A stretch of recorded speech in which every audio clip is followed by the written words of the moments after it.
Hello, I'm Severin Suzuki speaking for ECHO, the Environmental Children's Organization.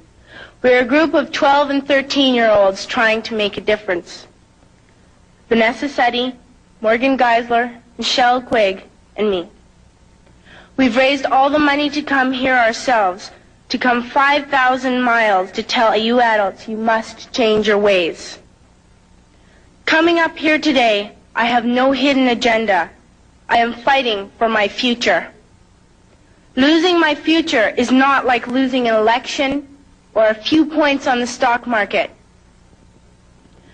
I am here to speak for all generations to come. I am here to speak on behalf of the starving children around the world whose cries go unheard. I am here to speak for the countless animals dying across this planet because they have nowhere left to go. I am afraid to go out in the sun now because of the holes in our ozone. I am afraid to breathe the air because I don't know what chemicals are in it. I used to go fishing in Vancouver, my home, with my dad, until just a few years ago we found the fish full of cancers.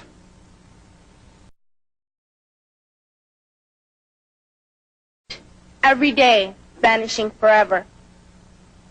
In my life, I have dreamt of seeing the great herds of wild animals, jungles and rainforests full of birds and butterflies. But now I wonder if they will even exist for my children to see. Did you have to worry of these things when you were my age? All this is happening before our eyes, and yet we act as if we have all the time we want and all the solutions. I'm only a child, and I don't have all the solutions. I want you to realize, neither do you. You don't know how to fix the holes in our ozone layer. You don't know how to bring the salmon back up in a dead stream. You don't know how to bring back an animal now extinct. And you can't bring back the forest that once grew where there is now a desert. If you don't know how to fix it, please stop breaking it.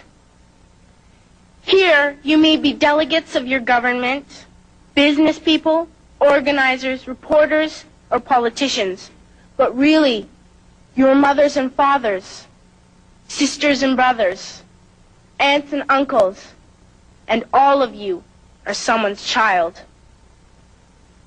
I'm only a child, yet I know we are all part of a family, 5 billion strong. In fact, 30 million species strong. And borders and governments will never change that. I'm only a child, yet I know we are all in this together and should act as one single world towards one single goal. In my anger, I am not blind, and in my fear, I am not afraid of telling the world how I feel.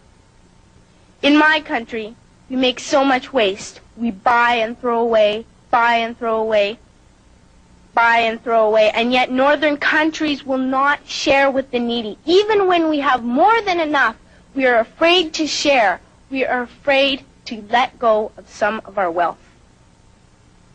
In Canada, we live the privileged life, with plenty of food, water, and shelter. We have watches, bicycles, computers, and television sets. The list could go on for 2 days. 2 days ago here in Brazil, we were shocked when we spent time with some children living on the streets. This is what one child told us. I wish I was rich. And if I were, I would give all the street children food, clothes, medicines, shelter, and love and affection. If a child on the streets who has nothing is willing to share, why are we who have everything still so greedy? I can't stop thinking that these are children my own age, that it makes a tremendous difference where you are born. That I could be one of those children living in the favelas of Rio. I could be a child starving in Somalia, or a victim of war in the Middle East, or a beggar in India.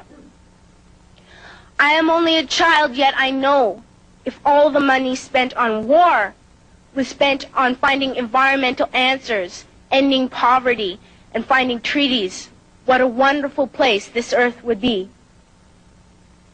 At school, even in kindergarten, you teach us how to behave in the world. You teach us not to fight with others, to work things out, to respect others, to clean up our mess, not to hurt other creatures, to share, not be greedy. Then why do you go out and do the things you tell us not to do? Do not forget why you are attending these conferences, who you're doing this for. We are your own children. You are deciding what kind of a world we are growing up in. Parents should be able to comfort their children by saying, everything's going to be all right. It's not the end of the world, and we're doing the best we can. But I don't think you can say that to us anymore. Are we even on your list of priorities? My dad always says, you are what you do, not what you say. Well, what you do makes me cry at night.